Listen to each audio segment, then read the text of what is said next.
प्रवर्तन निदेशालय ईडी ने नेशनल हेराल्ड मामले में बड़ी कार्रवाई करते हुए विशेष अदालत में चार्जशीट दाखिल की है। इस चार्जशीट में कांग्रेस नेता सोनिया गांधी, राहुल गांधी, सुमन दुबे और सैम पित्रोदा के नाम शामिल हैं। इस कार्रवाई के विरोध में राजधानी रायपुर के राजीव गांधी चौक स्थित ईडी कार्यालय के बाहर कांग्रेस कार्यकर्ताओं ने जोरदार प्रदर्शन किया। प्रदर्शन में पूर्व मुख्यमंत्री भूपेश बघेल, पूर्व उप मुख्यमंत्री टीएस सिंहदेव सहित कई वरिष्ठ कांग्रेस नेता और बड़ी संख्या में कार्यकर्ता शामिल हुए।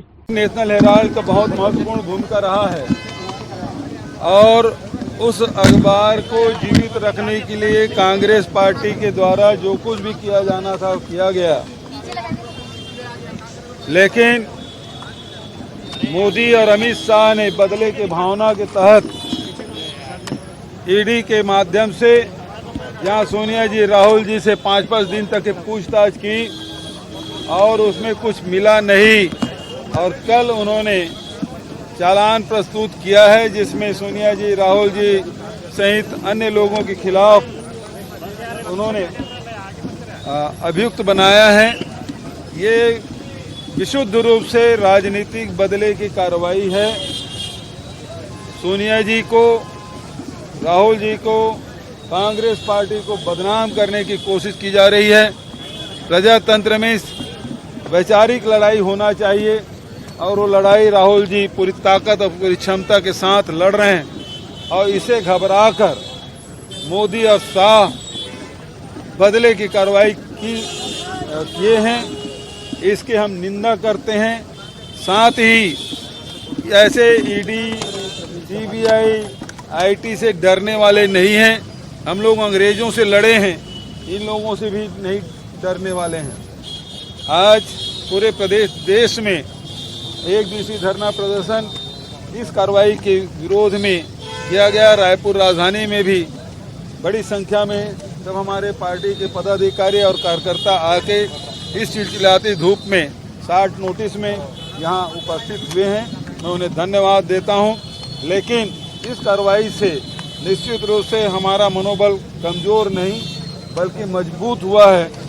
अब ये लगने लगा है कि मोदी और शाह कांग्रेस पार्टी से डर गए हैं और इस कारण से बदले की भावना से कार्रवाई कर रहे हैं और पूरी ताकत से हम लड़ाई लड़ेंगे। नेशनल हेराल्ड केस में सोनिया गांधी, राहुल गांधी समेत वरिष्ठ कांग्रेस नेताओं के खिलाफ ईडी द्वारा चार्जशीट दाखिल किए जाने के विरोध में कांग्रेसियों ने जगदलपुर कलेक्ट्रेट के बाहर जोरदार प्रदर्शन किया। कांग्रेस हाईकमान के निर्देश पर आयोजित इस विरोध में बड़ी संख्या में कार्यकर्ता, नेता और पदाधिकारी शामिल हुए। प्रदर्शनकारियों ने केंद्र सरकार पर ईडी और अन्य एजेंसियों के दुरुपयोग का आरोप लगाया।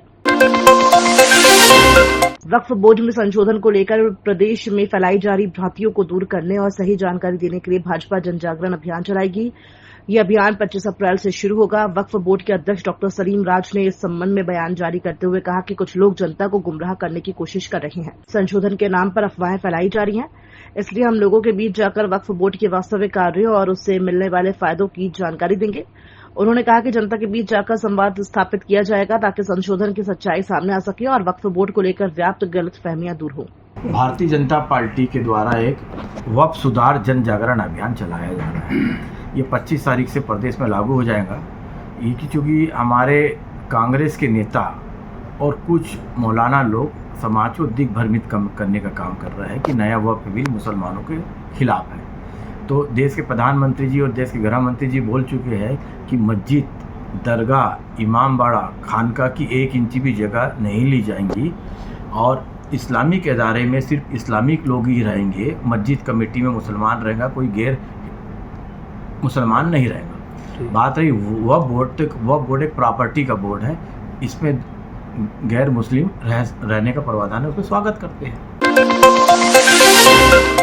कबीरधाम कलेक्ट्रेट को कश्मीर से आए ईमेल के जरिए बम उड़ाने की धमकी मिलने पर प्रशासन में हड़कंप मच गया, जिसके बाद पुलिस और डॉग स्क्वाड ने मौके पर पहुंचकर परिसर की सघन जांच शुरू कर दी है। कलेक्टर गोपाल वर्मा ने बताया कि मामला पुलिस को सौंप दिया गया है। वहीं एसपी धर्मेंद्र छवाई ने बताया कि धमकी भरा ईमेल कश्मीर से भेजा गया है और जांच जारी है। कोंडागांव जिले के मरकाम पाल के पास मुठभेड़ में सुरक्षा बलों ने 2 कुख्यात नक्सलियों को मार गिराया। मौके से हथियार बरामद हुए हैं। यह मुठभेड़ 15 अप्रैल को कोंडागांव नारायणपुर सीमा से सटे किलम बरगुम जंगल में हुई थी। जवानों ने शव को कोंडागांव ला लिया है। सर्च ऑपरेशन जारी है। पुष्टि एसपी अक्षय कुमार ने की है।